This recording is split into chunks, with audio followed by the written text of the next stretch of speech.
Goeiemôre en welkom vanoggend by ons Sondag stil word afspraak. Ons tema of onderwerp vandag is hou jou beker vol. Nou ek wil graag saam met jou dink en gesels oor hierdie baie belangrike geestelike waarheid in die woord van die Here. En ek wil vanoggend afskop met 'n kosbare skrif in Johannes 4 vers 13 en 14. Daar praat Jesus met die Samaritaanse vrou by die put van Sigar. Kom ons hoor gou wat sê Jesus vir haar. Nou hierdie vrou het nog nie verstaan van geestelike dinge nie, maar Jesus antwoord haar en wanneer hy haar konfronteer oor waarheid wat sy uit die put uit moet skep, sê Jesus vir haar: elkeen wat van hierdie water drink, sal weer dors kry.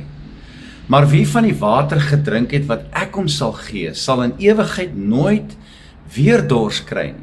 Nee, die water wat ek hom sal gee, sal in hom 'n fontein wees met water wat opborrel vir hom die ewige lewe gee.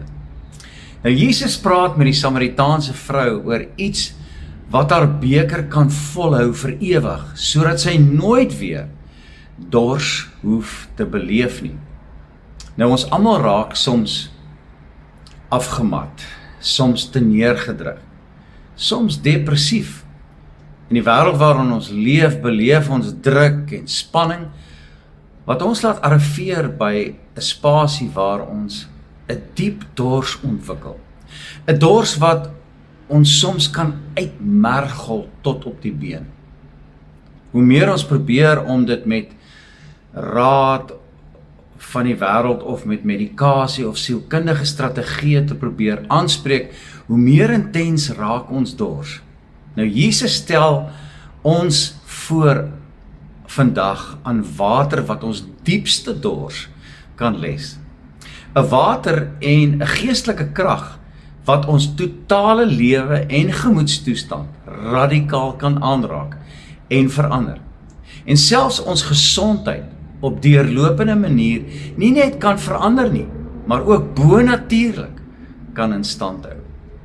Nou hierdie kragtige, wonderwerkende water het deur die eeue vergete geraak en word nie meer deur predikers voorgeskryf nie. Dokters sal glad nie eers dink om hierdie kosbare water of raad vir sy pasiënte voor te skryf nie.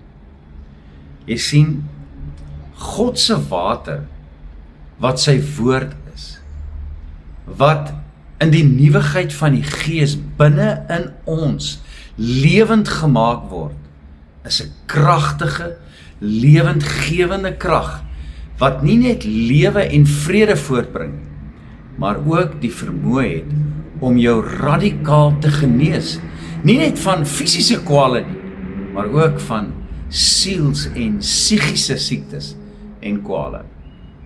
Die oomblik wanneer jy en ek verstaan en glo dat alle gebrokenheid sy ontstaan vind in vervreeming of verwydering van God se woord en of ongehoorsaamheid aan sy beginsels, daardie oomblik kan jy begin om die regte salf op jou wonde van gebrokenheid te smeer en 'n uitkoms te verwag. Jesus praat in Johannes 15 vers 4 tot 5 oor 'n lewensingesteldheid wat jou en my daagliks kan restoreer, genees en ook nuwe innerlike lewe kan gee. Julle moet in my bly en ek in julle. 'n Loot kan nie uit sy eie vrug dra as hy nie aan die wingerdstok bly nie, en so julle ook nie as julle nie in my bly nie. Vers 5 sê, ek is die wingerdstok, julle die lote. Wie in my bly en ek in hom, dra baie vrugte, want sonder my kan julle niks doen nie.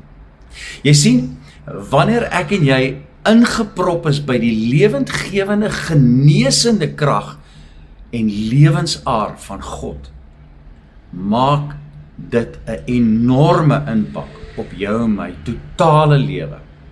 2 Kronieke 7 vers 14 sê, as my volk oor wie my naam uitgeroep is, hulle net verootmoedig en bid, en my aangesig weer soek, en hulle bekeer van hulle ou verkeerde weë. Hoekom ons ou verkeerde weë? Want dis wat ons siek maak.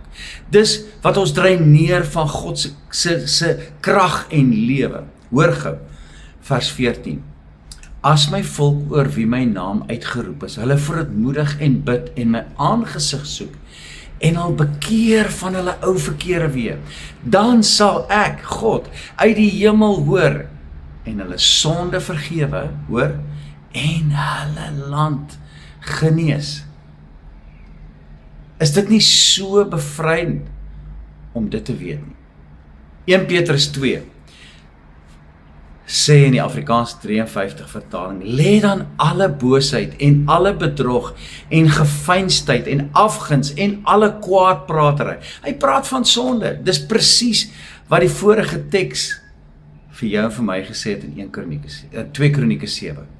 Bekeer jou van jou ou verkeerde weë. Dan sê 1 Petrus 2 in vers 2, en verlang sterk soos pasgebore kindertjies na die onvervalste melk van die woord, dat julle daardeur kan opgroei. Mens kan eintlik ook maar sê genees. As julle ten minste gesmaak het, sê vers 3, dat die Here goeie tieren is. Kom na hom toe, die lewende steen, wat deur mense wel verwerp is, maar by God uitverkore en kosbaar is. Wat sê hy? Dat God se woord deur die Heilige Gees se werking in ons die lewende steen is, wat onsterflike gebroke liggame weer lewend maak en genees. Hoor wat sê Petrus verder, en laat julle ook soos lewende stene opbou tot 'n geestelike huis, 'n heilige priesterdom, om geestelike offers te bring, wat aan God welgevallig is deur Jesus Christus. Kan jy nou verstaan hoekom Jesus sê, soek eers die koninkryk van God en sy geregtigheid, en alles wat julle nodig het, sal vir julle bygevoeg word. Hoe hou ek en jy ons bekers vol? Hoe hou ek en jy prakties elke dag ons bekers vol? Ek wil jou bemoedig en jou inspireer vandag.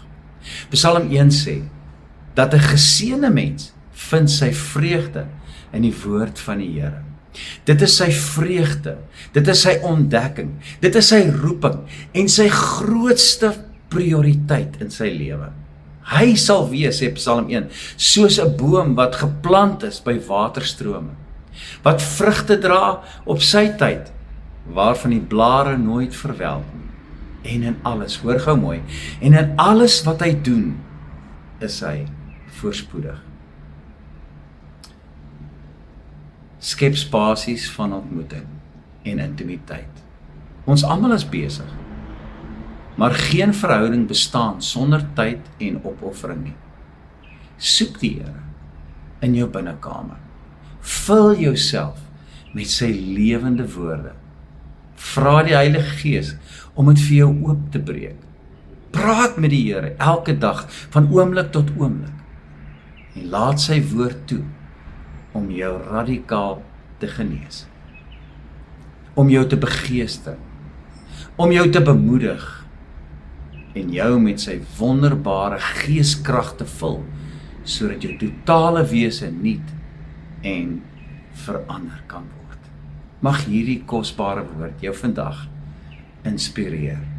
Kom ek en jy, hou ons bekers vol, elke dag, deur ons harte terug na die een wat lewende woorde spreek om jou en my te genees.